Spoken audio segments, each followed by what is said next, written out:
Assalamualaikum dear students, you are here learning with Sir Ilyas, and today we will discuss about general topic.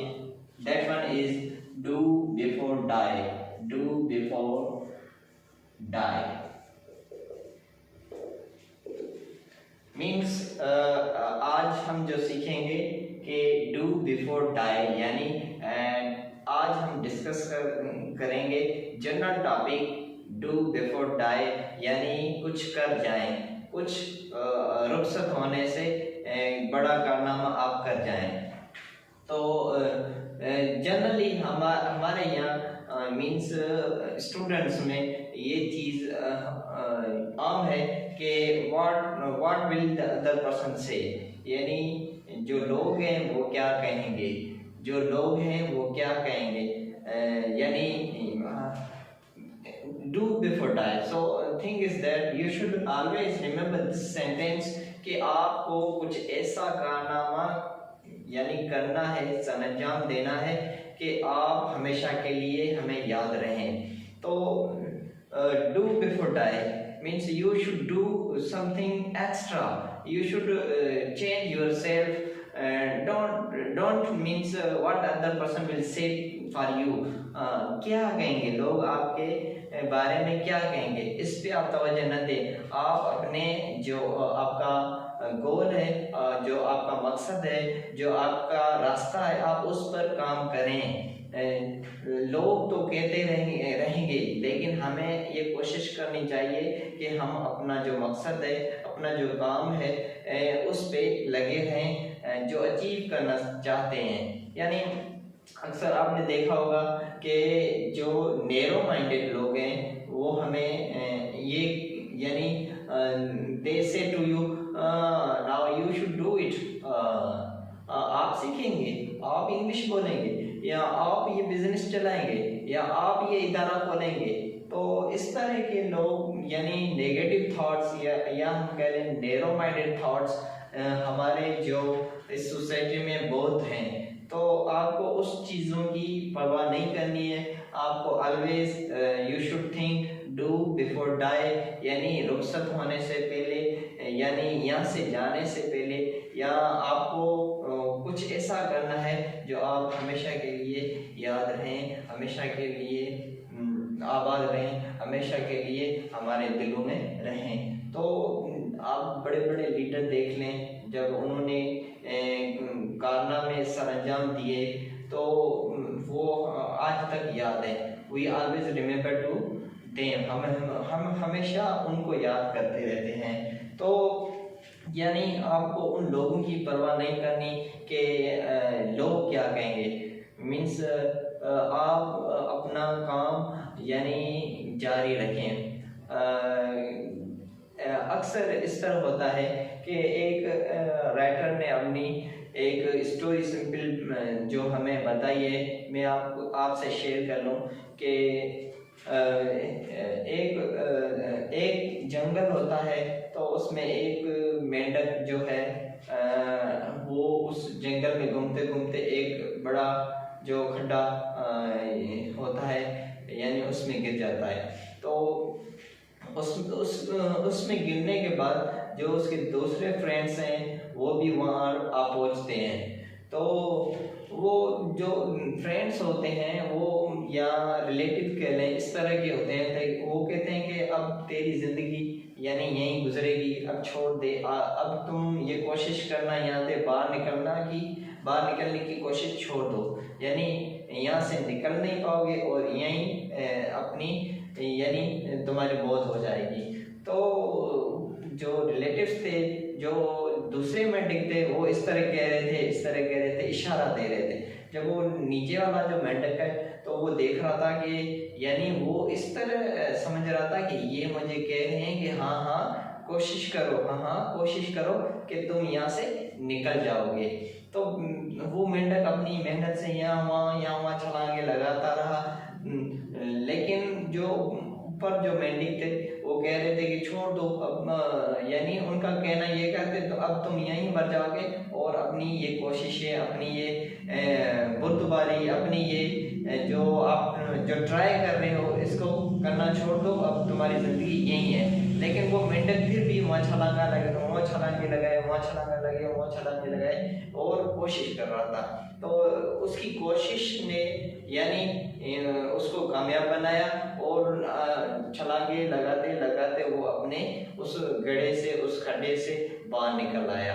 तो जब story writer ने उसने एक बहुत बड़ी अहम पॉइंट्स लिखी है कि यानी इस पूरी स्टोरी का मेन मकसद जो आपको बताना चाह रहा हूँ कि वो ये है कि उस स्टोरी टेलर ने ये बताया है कि लास्ट में कि वो मेंढक जो था बहरा था, यानी वो सुनने के लायक नहीं था। जब वो दूसरे मेंढक उस उस खड्डे के चौधारी आ गए और कहने लगे कि अब तुम फजूल हो, अब तुम्हारी जिंदगी यहीं तबाह है, अब ये कोशिश करना, ये जदोजहद करना छोड़ दो। तो उस बहरे ने ये अंदाजा लगाया, क्योंकि वो बहरा था, सुनने के कासिर था, वो सुन नहीं सकता था, तो उसने ये अंदाजा लगाया कि वो जो उस खड्डे के चौधारी जो हैं खड़े हैं मेंढक, वो कह रहे हैं कि हाँ हाँ हाँ कोशिश करो निकल जाओगे, कोशिश करो निकल जाओगे। तो उसने ये जो है अल्फाज, यानी उसने अपनी बहरा था तो वो ये समझ रहा था कि ये मुझे जो दूसरे मेरे फ्रेंड्स हैं, दूसरे मेरे रिलेटिव्स हैं, मेंढक हैं, वो कह रहे हैं कि हाँ हाँ हाँ कोशिश करो निकल जाओ। तो उसने ये समझा, तो इसी वजह से वो कोशिशें करता करता करता करता और बाहर निकल गया उस गड्ढे से, उस खड्डे से। तो इस चीज़ से उस राइटर ने ये बताया कि हमारे आसपास में, हमारी सोसाइटी में इस तरह के लोग बैठे हैं, लोग हैं जो हमें डीमोटिवेट करते हैं कि तुम भी ये काम कर लोगे, तुम इंग्लिश में बात कर लोगे, तुम ये इस डिपार्टमेंट में सिलेक्ट हो जाओगे, तुम डॉक्टर हो जाओगे, तुम इंजीनियर हो जाओगे। यानी इस तरह के जो नैरो माइंडेड पर्सन है वो हमेशा हमें डीमोटिवेट करते हैं। लेकिन हमें भी इस तरह ही बिहेव करना है जिस तरह उस मेंढक ने किया। यानी स्टोरी में वो बेरा था और बेरा, हम कह लें वो बेरा था या बेरा हो गया। तो अगर इस तरह के लोग जो आपसे मिलें, वो कहें कि तुम क्या करोगे, तुम किस तरह पढ़ोगे, तुम इस डिपार्टमेंट में किस तरह सेलेक्ट होगे, तुम ये कैसे कर सकते हो, तो आप उनकी बातों पे तवज्जो न दें, आप यानी आप बहरे हो जाएं, आप उन बातों को इग्नोर कर लें जिस तरह मेंढक ने इग्नोर किया और वो छलांगे लगाते लगाते अपनी मंजिल पे पहुंच गया। तो आप इस तरह के लोग आपकी सोसाइटी में हैं जो आपको डीमोटिवेट करते हैं, जो कहते हैं कि तुम ये कर लोगे, तुम इस डिपार्टमेंट चले जाओगे, तुम ये बिजनेस चलाओगे, किस तरह चलाओगे। यानी आप उन बातों पे तवज्जो न दें, क्योंकि अल्लाह तबारक व तआला ने हर इंसान को अपनी क्वालिटीज़, अपनी खुसूसियत से नवाजा है। हर बंदे में मुख्तलिफ क्वालिटीज़ हैं। एक कमज़ोर से कमज़ोर बंदा जो है वो उसमें भी क्वालिटीज़ हैं। किस तरह की क्वालिटीज़ है देखें आप, देखें हम अक्सर ये देखते हैं जो स्कूल्स में बच्चे होते हैं या क्लासेस में बच्चे होते हैं, तो हम ये ऑब्जर्व करते हैं कि जो कमज़ोर बंदा पढ़ने में कमज़ोर होता है, लेकिन जो अदर एक्टिविटीज़ है यानी को करिकुलर एक्टिविटीज़ कह रहे हैं हम, या ऐसे टेबलोज, ऐसे ड्रामास या ऐसे फंक्शन आते हैं, तो वो उस एक्टिविटीज़ में बेहतर परफॉर्म करने वाला बंदा होता है। तो वो उनकी खुसूसियत है। कोई बंदा बात करने में अच्छा है, कोई बंदा खेलने में अच्छा है, कोई बंदा यानी शायरी सुनाने में अच्छा है, कोई बंदा कोई फनी जोक्स बताने में अच्छा है। तो हर बंदे में अपनी अपनी क्वालिटीज़ हैं। आप भी अपनी क्वालिटीज़ को पहचानें और अपनी यानी वीकनेस पे आप अपना काम करें। तो जो मैं कहना चाह रहा हूँ, डू बिफोर डाई, यानी आप अपने आप को तब्दील करें। आप कुछ यानी यहाँ से जाने से पहले कुछ ऐसा काम करें जो आपका नाम हमेशा के लिए रह जाए, अपने पेरेंट्स के लिए, अपने वालिदैन के लिए, अपने दोस्तों के लिए और अपने टीचर्स के लिए। कुछ ऐसा कर जाना है जो आपका हमेशा नाम जिंदा रहे। आपको ये नहीं सोचना कि वो हमें जो वो बंदा है हमें डिमोटिवेट कर रहा है, जो वो हमें ये कह रहा है कि तुम कैसे करोगे, ये बहुत मुश्किल है, ये बहुत जो है टफ टाइम है, इसे टफ टाइम देना पड़ेगा, लेकिन आपको इस बातों पे तवज्जो नहीं देनी होगी। आप अपने मकसद के हासिल करने के लिए आप काम करना पड़ेगा। आप में वो क्वालिटीज है, आप में वो बुर्दबारी है, आप इस चीज़ों को फेस करें। तो बिल्कुल आप वो जो ऐसे नैरो माइंडेड है या नेगेटिव थॉट्स बनते हैं उनको छोड़ दें। आप उनके सामने बिल्कुल बहरे हो जाएं और आप अपनी मंजिल को हासिल करने के लिए, अपनी डेस्टिनेशन तक पहुंचने के लिए अपना काम जारी रखें। तो डियर स्टूडेंट्स, ये सिंपल जो मेरा मोटिवेशनल लेक्चर है, आप स्टूडेंट्स के लिए, आप बंदों के लिए, आप पर्सन्स के लिए है।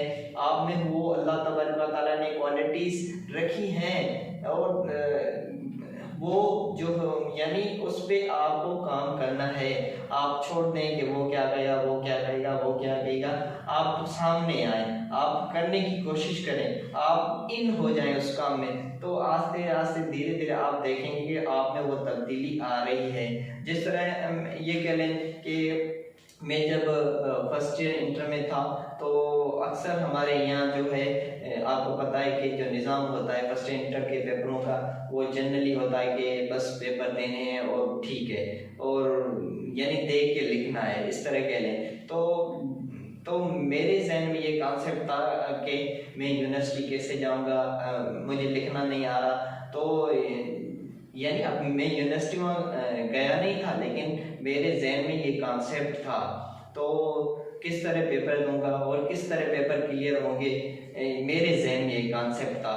अच्छा, तो क्या हुआ कि जब मैंने आस्ते आस्ते मैं जब यूनिवर्सिटी पहुंचा तो यानी फर्स्ट सेमेस्टर इस तरह कह लें कि बहुत दुश्वारी हुई, बहुत यानी डिफ़िकल्टीज हुई कि माहौल को समझने के लिए, यानी किस तरह का निज़ाम है और किस तरह का सेटअप है और किस तरह यहाँ चलना है, किस तरह पेपर देने हैं, किस तरह टर्म को जो है फेस करना है। तो यकीनन जब मैं उस माहौल में, उस एनवायरनमेंट में, उस चीज़ में जब लग गया, वहाँ पहुँच गया और धीरे धीरे से मैं वो काम सरअंजाम देने लगा, तो यकीनन वो काम आसान हो गया। यानी तो उस माहौल को समझने के लिए आपको कुछ टाइम दरकार होगा, लेकिन वो चीज़ जो है आप उसमें लगे रहेंगे तो वो आपको यानी उस चीज़ में आप कामयाब होंगे। तो यकीनन जब जो चीज़ हम करते नहीं हैं और हमें ये जहन में होता है कि ये मेरे लिए मुश्किल है, यानी मुश्किल होती नहीं, लेकिन आपका जहन है, जो आपकी समझ है, जो आपका अंदाजा है, वो आप कह रहे हैं कि ये मेरे लिए मुश्किल है। जब आप उस चीज़ को करने जाएंगे, जब आप उसमें इन हो जाएंगे, यानी वो चीज़ जो आप करने लगेंगे, तो आप देखेंगे तो आस्ते आस्ते वो चीज़ आप में आएगी, आप तब्दील होंगे, आप में वो क्वालिटीज पैदा होंगी। तो इसी तरह हर काम जो आप करना चाह रहे हैं वो यकीनन स्टार्टिंग में आप कह लें, बिगनिंग में कह लें, तो वो मुश्किल होगा, लेकिन नामुमकिन ना होगा। जिस तरह आपने साइकिल सीखी या मोटर बाइक सीखी, तो साइकिल सीखना आपके लिए मुश्किल था, यार मैं गिर जाऊंगा या किसी को लग जाएगी, तो ये मुश्किल था, आपका जहन कह रहा था। लेकिन आप साइकिल पे बैठे, आपने पेडल जो है चलाया और आस्ते आस्ते आप वो साइकिल सीख ली। यानी टाइम लगा, लेकिन जब आप उसमें इन हो गए और आप उस काम को करने लगे, तो वो काम आपके लिए आसान हो गया। तो चीज़ें इसी तरह होती हैं कि जो भी चीज़ आप करना चाहें, तो स्टार्टिंग में, बिगिनिंग में वो चीज़ आपके लिए मुश्किल होती है, लेकिन वक्तन ब वक्तन वो चीज़ आपके लिए आसान हो जाती है। फॉर एग्जांपल हम ये कह लें कि एक नया इदारा मैं खोलना चाहता हूँ, यकीन ये एक मेरे लिए मुश्किल बात है। हाँ, मेरे जहन के लिए मुश्किल बात है। जब आप जाएंगे, आप कोशिश करेंगे, आप इदारे खोलने की कोशिश करेंगे, तो आहिस्ता आहिस्ता आप उस चीज़ को समझ लेंगे और आप अपना इदारा खोल देंगे, यानी आप उसमें कामयाब हो जाएंगे, आप सक्सेस हो जाएंगे। तो यानी इस तरह की चीज़ें हमारे जहन में होती हैं कि हमें काम करना पड़ता है, हमें लोगों को जो कहते हैं यानी नेगेटिव थॉट्स जो बंदे हैं वो हमें डिप्रेस करते हैं, वो डिमोटिवेट करते हैं, हम उन बातों को इग्नोर